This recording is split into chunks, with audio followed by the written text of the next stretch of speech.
últimos meses el tema que nos ha robado la atención ha sido la reforma al Poder Judicial. Y hoy vamos a abordar un misterio, una duda que ha surgido y que es consistente para quienes se metan a revisar el asunto. ¿Es la reforma al Poder Judicial aprobada una venganza o un acto de justicia?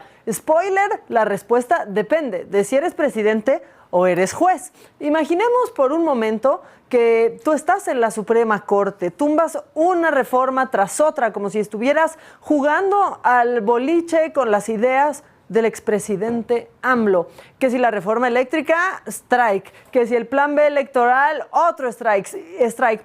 Y claro, después de tanto bateo, el presidente se enoja y comienza la crítica por tu actuación parcial. La Fiscalía atender este asunto como lo expuso Elizabeth en el quién es quién en las mentiras. Esto tiene que ver con los jueces, con el Poder Judicial, que deja libres a todos, delincuentes presuntos de cuello blanco, presuntos delincuentes de cuello blanco y presuntos delincuentes de la delincuencia organizada, del crimen organizado. Jueces, magistrados, ministros. Ahora tenemos pendiente, ¿se acuerdan de que hubo un ministro que al mismo tiempo te otorgó amparos para no distribuir los libros de texto, al mismo tiempo tenía guardada en la gaveta de su escritorio un asunto, un expediente, para que no se cobraran impuestos a una empresa? Entonces, Aguilar creo que es el apellido del señor.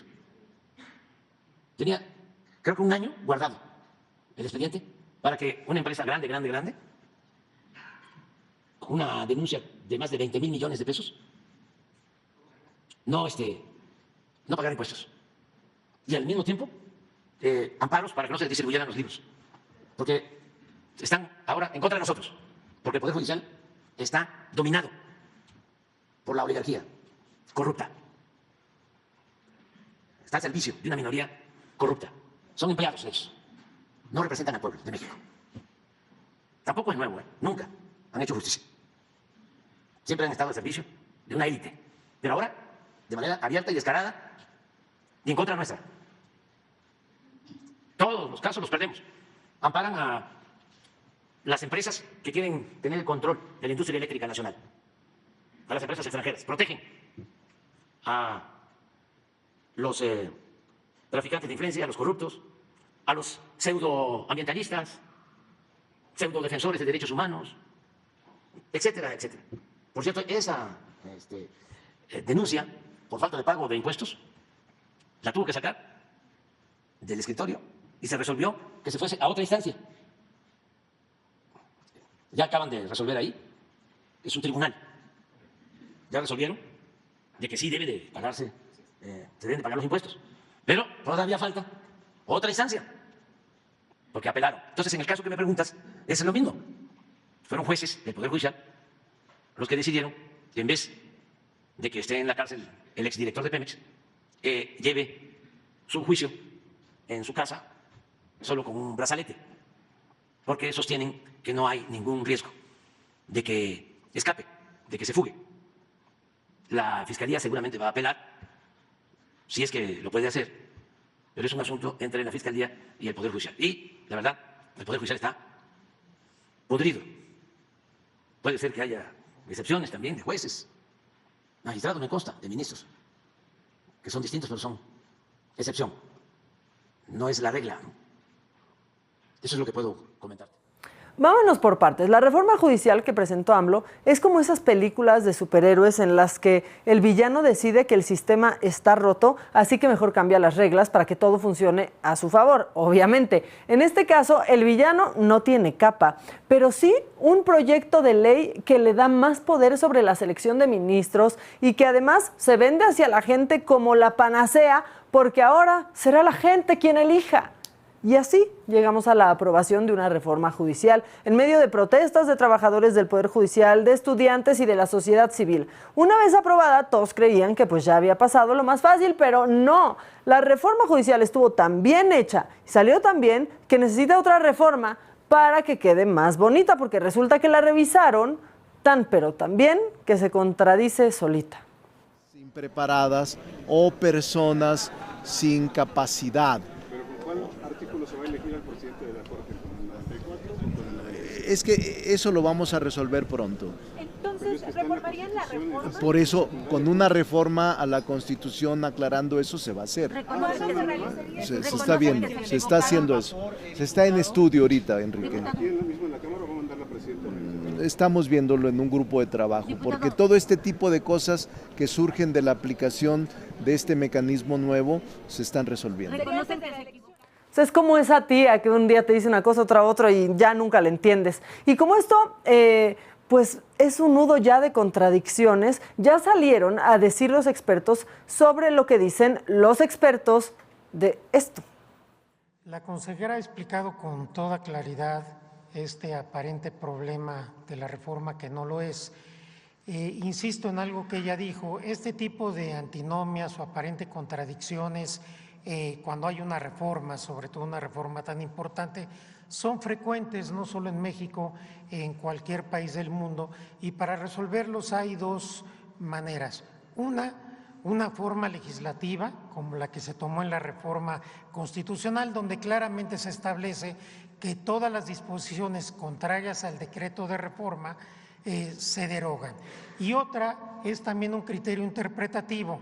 Las dos normas, la que establece que la presidencia de la Corte se va a elegir de manera rotativa de acuerdo al número de votos, y el artículo que prevé que es cada 4 años, resuelven la misma problemática. Sin embargo, la regla de 2 años viene de la reforma constitucional reciente y el otro precepto deriva de la reforma judicial de 1994. Consecuentemente, ley posterior deroga a ley anterior. El artículo que establece que la presidencia de la Corte es cada 4 años, aunque formalmente esté en la Constitución, ya no es Constitución, se encuentra derogado. Consecuentemente, no es necesario hacer ningún ajuste y la reforma judicial previó la posibilidad de cualquier conflicto con el artículo transitorio. Muchas gracias. Gracias, presidente. Pero a ver, ¿cuál es el conflicto? Primero, imagínense, por un lado, el artículo 94 dice que la presidencia de la Suprema Corte de Justicia se renovará cada 2 años. Pero hay otro artículo que dice que es cada 4. Y bueno, ¿cómo van a arreglar este pequeño detalle? Pues sí, otra reforma. Así que, si te gusta esperar a que las leyes funcionen, te voy pasando una silla para que te quedes sentado, porque dicen que se va a arreglar con el tiempo. Pero amigos, eso no acaba aquí. Morena y sus aliados aprobaron la reforma como si fuera un reto de cocina express. El problema, bueno, resulta que ahora no tienen idea de cómo van a implementar todo lo que se prometió. 81 hombres van a poder estar aquí. ¿Cómo se van a seleccionar? ¿Van a usar el de Ave María, dame putería para elegir un ministro? ¿O van a hacer a la gente que se sepa los nombres? ¿O cómo van a elegir? ¿Con qué criterio van a elegir? De los 3 poderes tendrán que salir 27 nombres. 27 por 3 son 81. Aquí están. Esto es lo que vemos inviable. Habrá miles de opciones, miles de nombres que memorizar y tú y yo tendremos que escribirlos. Ya con eso tenemos asegurado un buen dolor de cabeza, pero espérense porque ahí no se acaba. O sea, los jueces supuestamente serán elegidos por el pueblo bueno, pero al final será el Ejecutivo y el Legislativo quienes decidan quiénes van a estar en las boletas. O sea, ellos nos van a dar las opciones para elegir, ya no por exámenes ni por concurso. ¿Qué tan democrático resulta eso? Pues yo creo que no tanto, ¿no? O sea, ¿por qué venimos aquí a leer discursos, a puro monólogo, a discursos ideológicos? ¿No es nuestra responsabilidad legislar a conciencia? Yo tengo mucho respeto por todas y por todos ustedes y he escuchado con atención sus posicionamientos y de veras no entiendo cómo es que van a votar a favor de esta legislación secundaria. Yo quisiera, si me lo permiten, dividir mi intervención en 2 partes. La primera, hacer referencia a los vicios, a los problemas que esta reforma arrastra desde la reforma constitucional. Pero quisiera poner el acento en la manera en la que la legislación secundaria le mete turbo al autoritarismo y viola la reforma constitucional. Y se los pido encarecidamente, si digo una cosa que no se apegue al texto que estamos discutiendo, por favor, corríjanme. Los tres vicios que arrastra esta reforma de la reforma constitucional coinciden en el corazón de la reforma, que es tomar el control del Poder Judicial. Primero, porque Morena, a través del Ejecutivo, del Legislativo y también del Judicial, tiene el control total y absoluto de todas y cada una de las candidaturas. Es decir, están engañando a la gente diciendo que van a poder votar de manera libre, directa y secreta, porque ustedes van a definir quién aparece en la boleta. No va a haber una persona en la boleta que no esté palomeada por ustedes. Y si alguien dice que es falso, levanten la mano, digan, pido la palabra para rectificar hechos y tengamos un debate civilizado sobre el texto. Segundo, porque el día de la elección, y lo confirmó ahora el presidente de la Comisión de Estudios Legislativos y el propio texto, la elección es por circuito judicial. En el circuito judicial de la Ciudad de México va a haber 2,160 candidatas y candidatos para elegir a 344 personas. Y ustedes siguen sin dar una explicación razonable de cómo va a ocurrir eso en la realidad. Y tercero, como ya se dijo, crean un tribunal de disciplina que la legislación secundaria, por supuesto, no matiza y que tiene la facultad de destituir a cualquier juez, a cualquier magistrada o magistrado de tribunal colegiado de circuito. Eso acaba con la independencia del Poder Judicial. Van a tomar el control total y absoluto del Poder Judicial. Y claro que hace falta una reforma al Poder Judicial, pero así no, compañeras y compañeros. Pero además, lo que van a votar hoy, por favor comparen el artículo 96 que ustedes mismos votaron de la reforma constitucional con el 500, numeral 8, de lo que hoy van a votar. Porque el 96 establecía un procedimiento que ya de por sí era una agandalle. Decía el 96, se registran quienes quieran ser juezas o jueces de distrito. Paso número 1. Paso número 2, el comité de evaluación reduce la lista, en el caso de jueces de distrito, a 6 personas. Paso número 3, lo dice el 96, mediante insaculación se elige a 2 personas y esas serán las propuestas del Ejecutivo. Procedimiento similar en el Legislativo. Eso decía el 96. Y ahora en el 500, numeral 8, cambiaron el proceso. Si eso ya era un atropello, lo que ahora están planteando, de veras es un insulto. Lo que ahora plantean en el 500, numeral 8 es, primero se registran quienes quieran participar, paso 1. Paso 2, se reduce la lista a 6. Y fíjense nada más lo que agregaron. Ya no pasa directo a la insaculación. Se lo turnan al poder correspondiente. En el caso del Senado, ustedes tienen la mayoría, para que ustedes validen los nombres que de acuerdo al comité de evaluación resultaron en los mejores lugares y solo después de su evaluación pasan a la insaculación. Es decir, no nada más es un atropello brutal, es que es una contradicción lo que aquí ustedes quieren votar hoy con lo que dice la Constitución. Y si estoy faltando a la verdad, vean la cantidad de asesores que hay aquí. ¿No pueden leer el 96 y el 500, numeral 8? O sea, ¿por qué venimos aquí a leer discursos, a puro monólogo, a discursos ideológicos? ¿No es nuestra responsabilidad legislar a conciencia? Y dice la senadora, contéstele a alguien. Miren que les regalo mi tiempo.